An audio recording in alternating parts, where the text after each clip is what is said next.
Our next guest this morning, we're delighted that we've got Tamara O'Shea in the studio. And, we feel special here at 101 because Tamara's so busy, she doesn't normally do interviews, but you thought you'd come in and say hello to us here. So good morning, welcome to the show. Good morning, thank you for having me. So let's just take you back. So you're quite happy, you're kind of in semi-retirement, the phone goes and you get this phone call that says, got a bit of an issue at Logan City Council, do you fancy a gig? Is that pretty well how it all happened? A little bit like that, yes. I did get the phone call asking me if I would be happy for my name to go forward on a shortlist for the Minister to consider. I did ask the question, when am I expected to start, should I be successful? And they said tomorrow, which was a little bit of a shock, actually. I did manage to negotiate a slightly later start because my daughter was getting married on the weekend. That's a great excuse. And I don't think your daughter would have been happy if you said, sorry, love, can't come to the wedding, got to go and sort out the council. So this happened in May last year, and it was after the Queensland Government intervened to dismiss all the councillors after the Crime and Corruption Commission charged 7 councillors and suspended Mayor Luke Smith with integrity offences. That wasn't, if that had been advertised as a job on Seek, I don't think it's something I would have wanted to go for. What made you decide, do you know what, I am going to put my name up for this?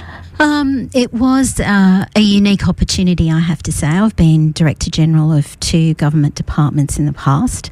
So the task at hand didn't...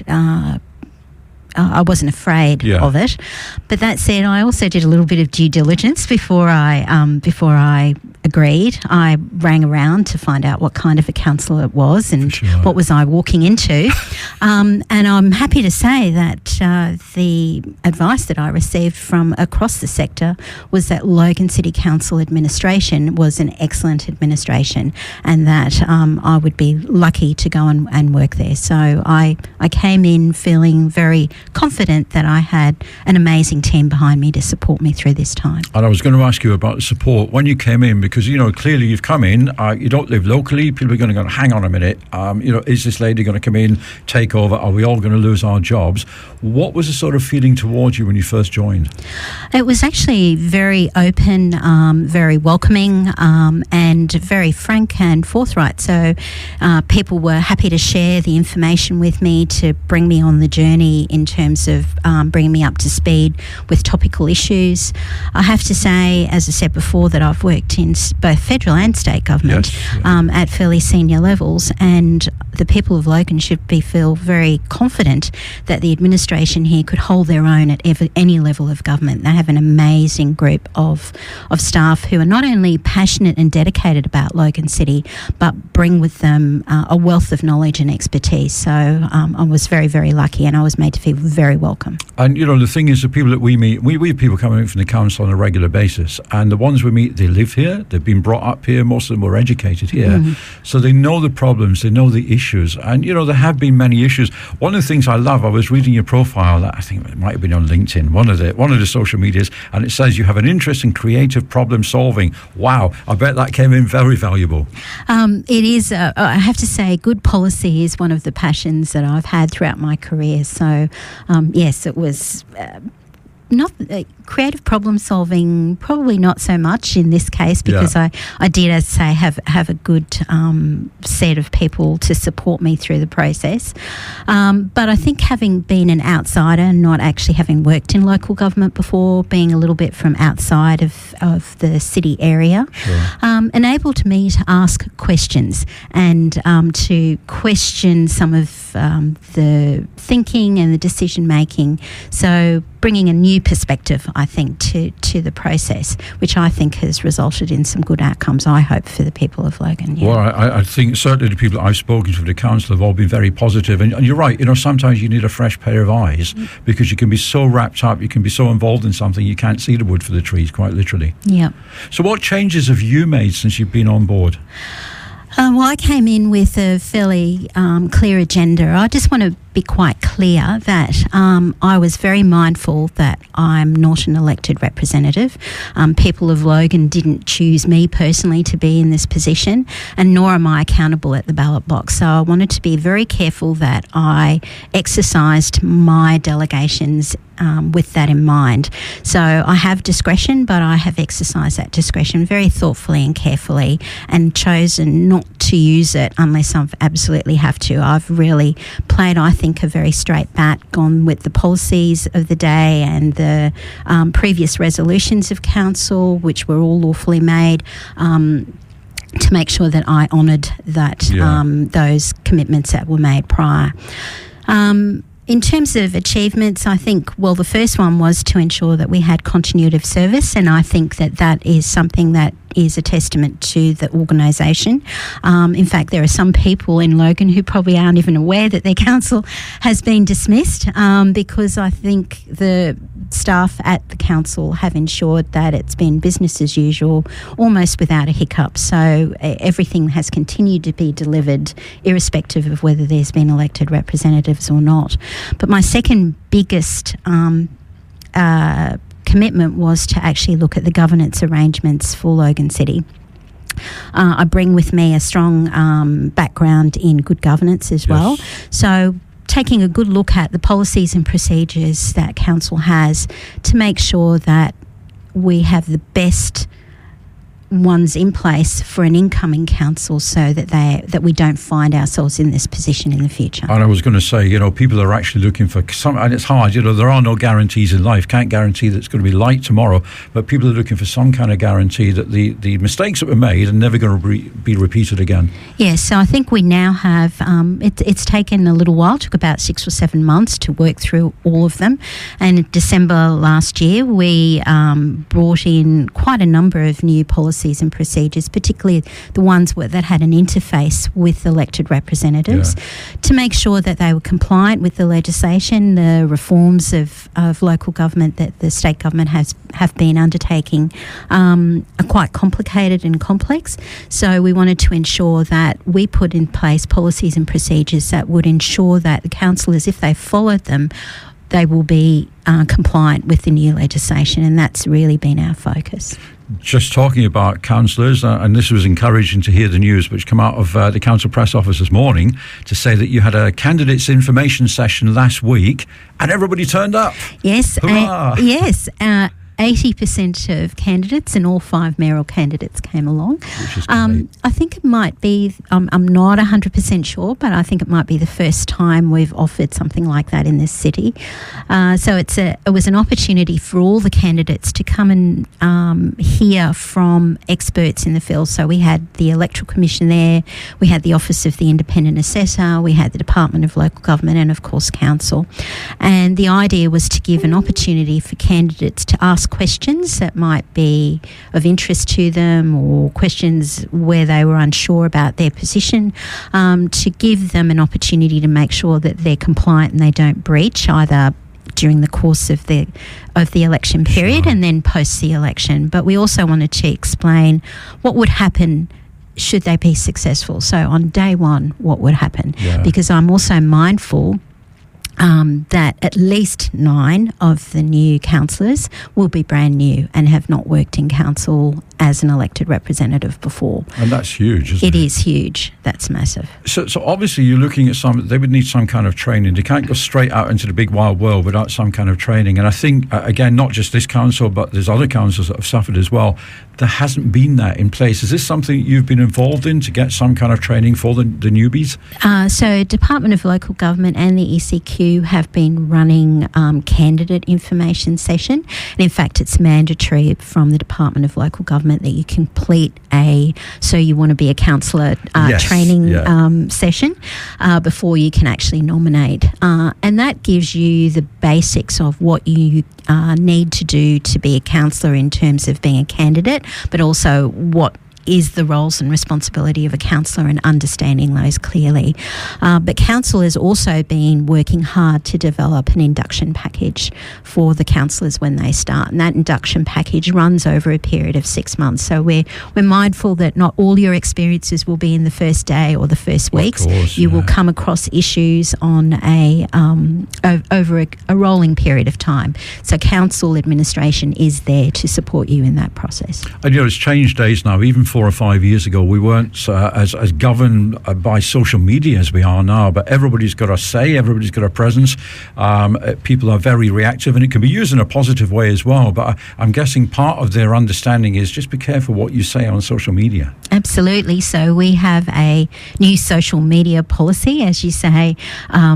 Governments are always slow to catch up with new technologies and new opportunities, so we kind of lag a little bit. But I think the issues that councillors or intending councillors need to be aware is that their social media engagement is actually a public record, so they need to be careful what they say and they need to capture it for the record. We were saying don't say anything to anybody you wouldn't say to everybody and you'll be okay. Yes, I think that's a very good you principle. Can have that. You can take that one by all means. I'm guessing there'll be some kind of, we'll call it a honeymoon period. There'll be a transition when the new council comes on board. Are you going to remain there for a while to help them through this? No. So how will they manage? I'm sure they'll manage fine. So my role finishes when the new council gets sworn in. So I wait for all 13 positions to be declared. So the election's on the 28th of March, and then I wait till all 13 positions are declared. I think last time around, the last one was declared 3 weeks later. I'm hoping it'll be a bit sooner than that. But once that's done, the new council comes in and off they go, and we'll have democracy, which is what proper democracy is. Absolutely. So I have to ask, when this job is done and dusted, what's next for you? What's your plans next? I will be going back into retirement. Well, I've got a great job for you right here. We need your expertise in creative problem solving. I think you would go down great guns here. Just looking back, if you had one piece of advice that you could give the new councillors coming in, what would it be? I would say to not come in and try and change everything that was done under administration. I think sometimes people look at administration and think, oh, that was different. We're now back into an elected council, so we'll do things the way it was done before. What we've done is to put in place policies and procedures that will protect those councillors to make sure that they don't end up where the previous council ended up. So I would ask them to put their feet under the table, allow themselves to settle into the job, to understand it. It is completely different. Even though I have worked in government, local government is a completely different layer of government. It's not an easy task to step into. So allow yourselves time to understand the environment in which you're working and allow those policies and procedures to stay in place to protect you. Great advice. I mean, it does sound, obviously, there's huge pressure for any council, but for new people coming in, especially so many that haven't got this experience before, I'm guessing that they will be, dare I use the expression, mentored. They're going to be helped by people with more experience. That's what the council administration, and we're actually building a councillor capability framework. So it's looking at what are the skills that we want, the city needs their councillors to have, and there will be support networks. So, for example, one of the first things the councillors will need to do is to decide on the city's budget. We're the third largest city in Australia for budget and the eighth largest in population. So we're not an inconsiderable council. We have $1 billion budget and $8.5 billion worth of assets. We're also one of the youngest councils. The average age is, not the average age, but at least 30% of our population is under the age of 34. Wow. And 1 in 5 new homes in southeast Queensland will be built in the city proper. So 2 major satellite cities in Flagstone and Yarrabilba. So big responsibility for those incoming councillors. So what we want to do is to actually support them to understand that, which is what the induction program is designed to do, to help them to understand how to read financial documents, to make decisions that are based on good information.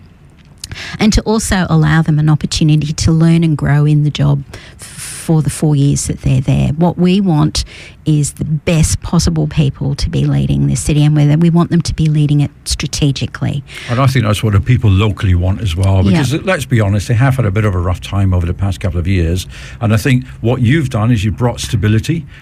You said yourself, nobody worried about the bins not being emptied for the time that you were in there, and that's what people need.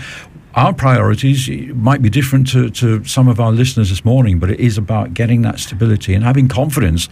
Yeah, do you know what? This council, they've got a handle on things. Yes, and I think the framework and the administration, it's not me. As you said before, it's a team. It's a team, It's a team. And the administration is an amazing team there to support those councillors. So finally, lessons that have been learned throughout all of this process.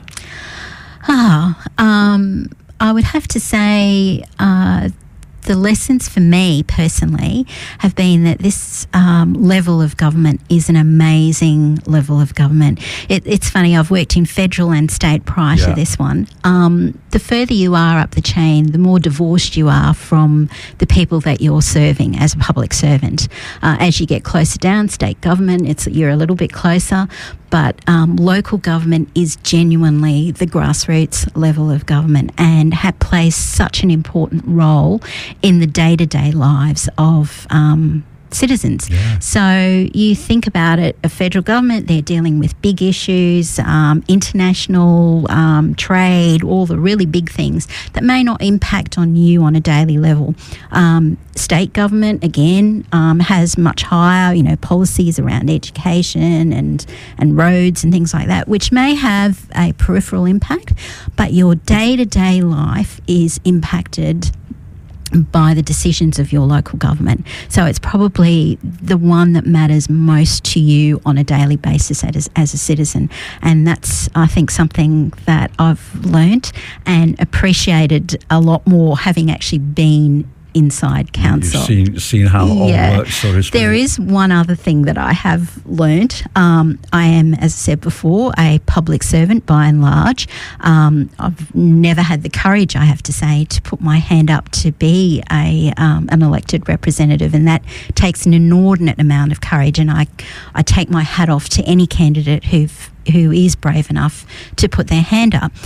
But having sat in this weird half role of being 1 foot as a public servant and 1 foot as an elected representative has made me appreciate what it means to be, in a small way, an elected representative. And I have a newfound respect, I think, for the task at hand.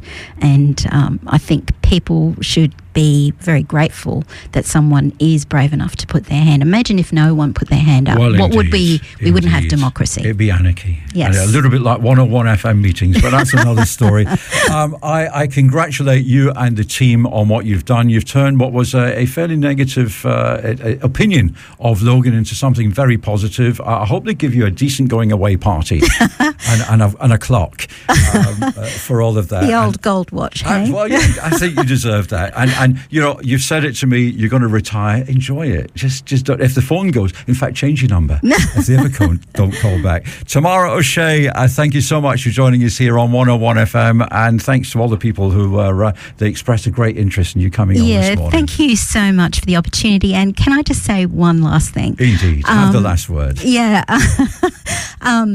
I wanted to say thank you to community organisations such as yourself for getting the news out there as we become increasingly subject to social media and news coming from a variety of sources, and our local papers becoming less and less available, community newspapers, and increasingly news being wrapped behind a paywall.